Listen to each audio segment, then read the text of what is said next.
Welcome back सुप्रभात news Chhattisgarh. आइए जानते हैं छत्तीसगढ़ की 25 फटाफट बड़ी खबरों को। छत्तीसगढ़ के कॉलेज यूनिवर्सिटी में आवारा कुत्तों की निगरानी करेंगे प्रोफेसर। छत्तीसगढ़ में स्कूल कैंपस के बाद अब कॉलेजों और विश्वविद्यालयों में भी आवारा कुत्तों की निगरानी को लेकर सख्ती शुरू कर दी गई है। दरअसल आपको बता दें कि उच्च शिक्षा विभाग ने सभी शासकीय और अशासकीय महाविद्यालयों के साथ राजकीय और निजी विश्वविद्यालयों के लिए गाइडलाइन जारी की है। जारी आदेश के अनुसार अब कॉलेज और यूनिवर्सिटी कैंपस में आवारा कुत्तों के नियंत्रण, निगरानी और उनसे होने वाली संभावित घटनाओं की रोकथाम की जिम्मेदारी सीधे तौर पर संबंधित संस्थानों की होगी। इसके लिए प्रोफेसरों को नोडल अधिकारी के रूप में नियुक्त किया जाएगा। 9 साल बाद समाधान की दिशा में कदम। महानदी विवाद पर 22 दिसंबर को होगी हाई लेवल बैठक। छत्तीसगढ़ के महानदी जल विवाद के समाधान की दिशा में ओडिशा सरकार ने एक महत्वपूर्ण कदम उठाते हुए उच्च स्तरीय कमेटी का गठन किया है।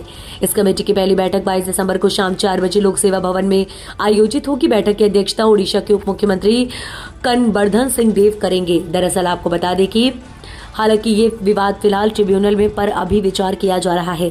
महानदी जल विवाद को लेकर ओडिशा और छत्तीसगढ़ सरकारें अलग अलग मोर्चे पर संवाद की प्रक्रिया को आगे बढ़ा रही हैं। मंत्री खुशवंत बोले, प्रदेश में 15 लाख बेरोजगार, कहा 14,000 लोगों को जल्द देंगे रोजगार। दरअसल आपको बता दें, छत्तीसगढ़ विधानसभा के शीतकालीन सत्र के दूसरे दिन बेरोजगार भत्ता और रोजगार के मुद्दे पर सदन का माहौल गर्मा गया। सदन में भूपेश बघेल ने बेरोजगारी और युवाओं को भत्ते के मुद्दे को लेकर सरकार को घेरा। मंत्री के स्पष्ट जवाब न देने पर नाराज विपक्ष ने हंगामा कर दिया। सदन में पक्ष विपक्ष के बीच तीखी नोकझोंक हुई। भूपेश बघेल ने भी सरकार को घेरा। भूपेश बघेल ने हस्तक्षेप करते हुए कहा कि विधानसभा में मिले जवाब के अनुसार बेरोजगारी भत्ता योजना बंद नहीं हुई, फिर लाभ क्यों नहीं दिया जा रहा है। उन्होंने आरोप लगाया कि बजट में प्रावधान होने के बावजूद युवाओं को भत्ता नहीं देना उनके साथ धोखा है।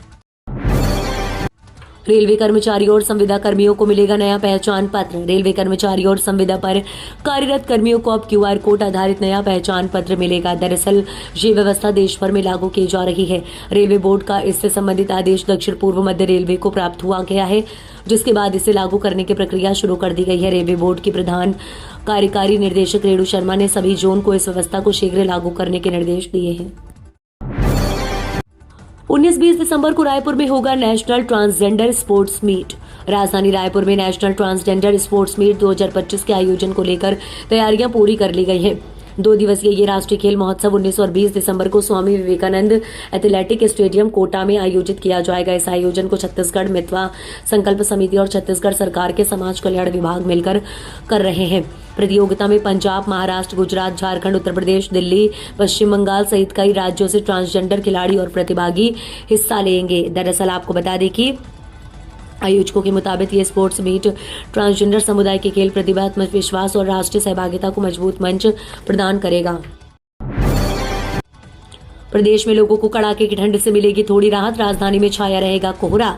राजधानी रायपुर समेत पूरे प्रदेश में कड़ाके की ठंड झेल रहे लोगों को अगले कुछ दिनों तक थोड़ी राहत मिलने वाली है। मौसम विभाग ने अगले 4 दिनों तक प्रदेश में शीतलहर की स्थिति में कमी आने की संभावना जताई है। मौसम विज्ञान केंद्र के अनुसार अगले 4 दिनों में प्रदेश भर में न्यूनतम तापमान में 1 से 2 डिग्री सेल्सियस की हल्की वृद्धि होने की संभावना है। हालांकि इस राहत के बाद तापमान में फिर से गिरावट दर्ज की जा रही है। अब SCRT के हवाले होगा स्कूलों के मॉनिटरिंग का जिम्मा। छत्तीसगढ़ में अब शासकीय और निजी स्कूलों की मॉनिटरिंग का जिम्मा राज्य शैक्षिक अनुसंधान एवं प्रशिक्षण परिषद के पास होगा। स्कूल शिक्षा विभाग ने इस संबंध में आदेश जारी कर दिया। ये बदलाव राष्ट्रीय शिक्षा नीति के तहत प्रस्तावित राज्य स्कूल मानक प्राधिकरण के गठन की दिशा में अहम माना जा रहा है।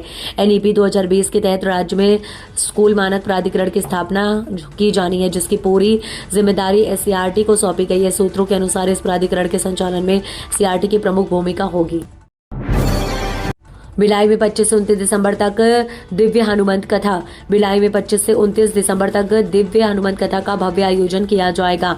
इस अवसर पर बागेश्वर धाम के पंडितेश्वर धीरेन्द्र कृष्ण शास्त्री भिलाई आएंगे। आयोजन को लेकर शहर में तैयारियां शुरू हो गई हैं। आयोजन को लेकर जयंती स्टेडियम के पास मैदान में होने वाली कथा के लिए सोमवार को विधिवत ध्वज पूजन कर ध्वज फहराया गया। सेवा समर्पण समिति द्वारा आयोजित इस कार्यक्रम के ध्वज पूजन में प्रदेश के गृह मंत्री और दुर्ग जिले के प्रभारी मंत्री विजय शर्मा शामिल हुए। उनके साथ भाजपा प्रदेश अध्यक्ष हिरन सिंह देव, राष्ट्रीय उपाध्यक्ष और पूर्व सांसद सरोज पांडे सहित भाजपा के अन्य पदाधिकारी भी मौजूद रहे। 8% कम बजट में होगा महादेव घाट कॉरिडोर का काम। मंजूरी के लिए नगर निगम ने सरकार को भेजा प्रस्ताव। नगर निगम के 4 महत्वपूर्ण प्रोजेक्ट में से एक महादेव घाट कॉरिडोर तय बजट से लगभग 8% कम 17 करोड़ 10 लाख में तैयार होगा। इसके लिए 18 करोड़ रुपए का अनुमानित बजट तैयार किया गया था। पहले टेंडर में कम दर आने के कारण निगम ने टेंडर स्वीकृत करने के बाद रेट अप्रूवल के लिए शासन को भेज दिया है। आपको बता दें, इसके अलावा तीली बांधा टावर बूढ़ापारा सीएसईबी ऑफिस से टिकरापारा होते हुए पचपेड़ी नाका तक गौरवपथ एवं शहर के 18 चौक चौराहों को यातायात के लिए तैयार करने संबंधी टेंडर स्वीकृति के बाद निगम ने शासन के रेट को अप्रूवल के लिए भेज दिया। चौथी रेल लाइन का काम पूरा, यात्रियों को मिली बड़ी राहत, अब समय पर मिलेगी ट्रेन। छत्तीसगढ़ में रेल कनेक्टिविटी का विस्तार तेजी से हो रहा है। दरअसल आपको बता दें, कई जगह चौथी रेल लाइन का काम जारी है तो कहीं पूरा हो गया है। रायगढ़ जिले के बाराद्वार स्टेशन को चौथी लाइन से जोड़ने का कार्य पूरा हो गया। कार्य के चलते विगत सप्ताह भर से बिहार मेमो का परिचालन रद्द था। बिलासपुर झारसुगुड़ा चौथी रेल लाइन परियोजना दक्षिण पूर्व मध्य रेलवे की एक महत्वपूर्ण परियोजना के रूप में प्रगति पर है। आरक्षक भर्ती का परिणाम जानने पुलिस विभाग ने जारी किया QR कोड। आरक्षक भर्ती में मिले शिकायतों को लेकर गृह मंत्री विजय शर्मा ने कहा कि अगर अभ्यर्थी को कोई शिकायत है तो एसपी कार्यालय में व्यवस्था है। मार्क्स डिस्प्ले को लेकर काफी शिकायत अभ्यर्थी कर रहे हैं। QR कोड के माध्यम से भी अभ्यर्थी छत्तीसगढ़ पुलिस की वेबसाइट पर पहुंचकर लिस्ट चेक कर सकते हैं। दरअसल आपको बता दें कि उप मुख्यमंत्री विजय शर्मा ने मीडिया से चर्चा में कहा कि यूपीएससी पैटर्न में नंबर जारी होने का नियम, लेकिन शिकायतें मिलने के बाद 9 केंद्र में अभ्यर्थियों के नंबर जारी हुए हैं। मनरेगा की जगह जी राम जी योजना लाने की तैयारी। 125 दिन रोजगार गारंटी, 15 दिन तक काम नहीं मिला तो मिलेगा बेरोजगारी भत्ता। केंद्र सरकार ग्रामीण रोजगार व्यवस्था में बड़ा बदलाव करने जा रही है। महात्मा गांधी राष्ट्रीय ग्रामीण रोजगार गारंटी योजना मनरेगा का नाम बदलकर अब जी राम जी योजना किया जाएगा। दरअसल आपको बता दें कि सरकार इसके लिए संसद में एक नया विधेयक लाने की तैयारी में है और इसके प्रति सांसदों को उपलब्ध कराई जा चुकी है।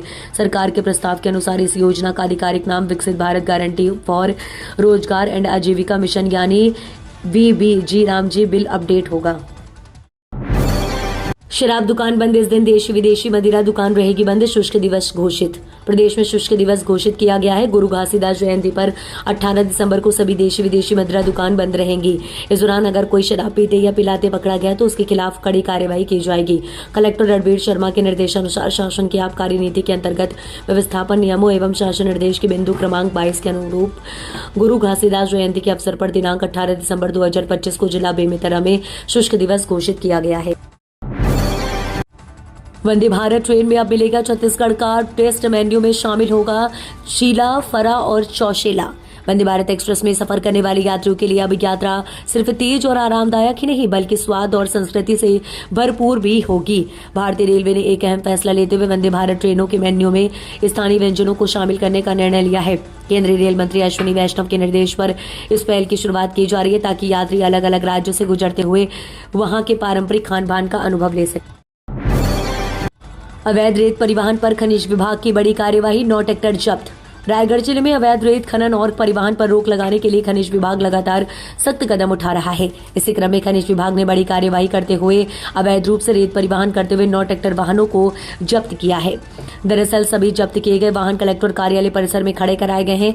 जिला खनिज अधिकारी रामाकांत सोनी ने जानकारी देते हुए बताया कि बीते कुछ समय से लगातार अवैध रेत परिवहन की शिकायतें प्राप्त हो रही थी। इन शिकायतों को गंभीरता से लेते हुए विभाग द्वारा समय समय पर जांच और कार्यवाही की जा रही है। श्रवण बाधित अभ्यर्थियों के लिए वॉक इन इंटरव्यू 17 दिसंबर को आयोजित। दरअसल आपको बता दें कि समाज कल्याण विभाग द्वारा श्रवण बाधित दिव्यांग अभ्यर्थियों को रोजगार से जोड़ने के उद्देश्य से विशेष वॉक इन इंटरव्यू का आयोजन किया जा रहा है। ये इंटरव्यू BPCL कंपनी में भर्ती के लिए 17 दिसंबर 2025 को सुबह 11 बजे से दोपहर 1 बजे तक संबल केंद्र गांधी मैदान के सामने रायपुर में निर्धारित किया गया है। इस वॉक इंटरव्यू में कुल 20 पदों पर चयन किया जाएगा। समाज कल्याण विभाग के संयुक्त संचालक ने बताया कि ये वॉक इन इंटरव्यू चयन प्रक्रिया पूरी तरह पारदर्शी एवं योग्यता आधारित होगी। अपील है कि वे अधिक से अधिक संख्या में इस अवसर का लाभ उठाएं। श्रवण बाधित युवाओं से रायगढ़ में बढ़ते प्रदूषण के खिलाफ युवा कांग्रेस का प्रदर्शन, उद्योगों के लगातार विस्तार पर रोक लगाने की मांग। छत्तीसगढ़ के रायगढ़ जिले में औद्योगिक गतिविधियों के चलते प्रदूषण लगातार बढ़ता जा रहा है। दरअसल आपको बता दें कि स्थिति की गंभीरता को देखते हुए युवा कांग्रेस ने राष्ट्रपति और भारत के मुख्य न्यायाधीश के नाम पर 5 सूत्रीय ज्ञापन सौंपते हुए तत्काल हस्तक्षेप की मांग की है, जिसमें कहा गया है कि रायगढ़ जिला वर्तमान में औद्योगिक वायु, जल और ध्वनि प्रदूषण की गंभीर समस्या से जूझ रहा है। छत्तीसगढ़ का प्रभारी बनने वालों का भाजपा में लगातार बढ़ा कद। छत्तीसगढ़ भाजपा के प्रदेश प्रभारी व बिहार के कदावत नेता और मंत्री नितिन नवीन को भाजपा का राष्ट्रीय कार्यकारी अध्यक्ष नियुक्त कर पार्टी ने बड़ा राजनीतिक दाव खेला है। दरअसल आपको बता दें कि राजनीतिक प्रशिक्षकों के अनुसार ये फैसला पार्टी में परफॉर्मर को इनाम देने के भाजपा के स्पष्ट संदेश को दर्शाता है। नवीन की ये नियुक्ति उनके राजनीतिक करियर का एक महत्वपूर्ण मोड़ है, जिसका सीधा श्रेय छत्तीसगढ़ विधानसभा चुनाव में भाजपा को मिली शानदार जीत को जाता है। सीजी में बढ़ रहा स्किल सेल का साइलेंट अटैक, बस्तर सरगुजा में हर गांव में मरीज। छत्तीसगढ़ में स्किल सेल एनीमिया अब सिर्फ एक बीमारी नहीं बल्कि आदिवासी और ग्रामीण इलाकों की सबसे बड़ी स्वास्थ्य चुनौती बन चुका है। बस्तर और सरगुजा संभाग में इसका संक्रमण ज्यादा है। सरकारी आंकड़ों के मुताबिक छत्तीसगढ़ देश में स्किल सेल के मामलों में दूसरे स्थान पर है और प्रदेश की लगभग 9.5% आबादी इससे प्रभावित या वाहक है। ग्राउंड पर हालात इससे भी ज्यादा गंभीर है। बस्तर के कई गाँव में हर 100 बच्चों में से 1 से 2 बच्चे स्किल सेल से पीड़ित जन्म ले रहे हैं। अब महिलाएं भी कर सकेंगी नाइट ड्यूटी, बदल जाएंगे गुमाश्ता नियम। दरअसल छत्तीसगढ़ में श्रम कानूनों को समयानुकूल बनाने की दिशा में बड़ा कदम उठाया जा रहा है। श्रम विभाग दुकान एवं स्थापना अधिनियम 2017 में अहम संशोधन करने जा रहा है, जिसका विधेयक इसे शीतकालीन सत्र में विधानसभा के पटल पर रखा जाएगा। प्रस्तावित संशोधन से महिला कर्मचारियों, दुकान संचालकों, होटल, रेस्टोरेंट और सर्विस सेक्टर को सीधा लाभ मिलने की उम्मीद है।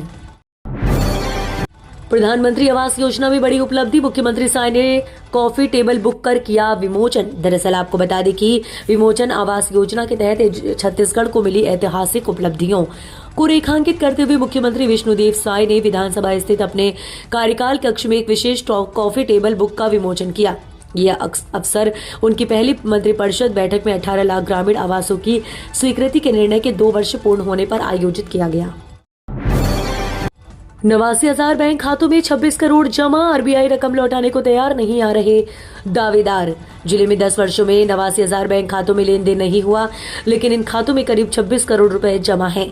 भारतीय रिजर्व बैंक ने खाताधारकों और उच्चाधिकारियों को ये रकम लौटाने का निर्णय लिया है, लेकिन उत्तराधिकारी सामने नहीं आ रहे हैं और न ही दावा कर रहे हैं। बैंकों द्वारा 6 से अधिक शिविर लगाए जा चुके हैं, फिर भी खाताधारक सामने नहीं आ रहे हैं। कई खाताधारकों की मृत्यु हो गई है, लेकिन नॉमिनी नहीं होने के कारण भी राशि निकालने में दिक्कत हो रही है। स्कूल कॉलेजों में लगी सैनिटरी मशीनों को लेकर सदन में तीखी बहस।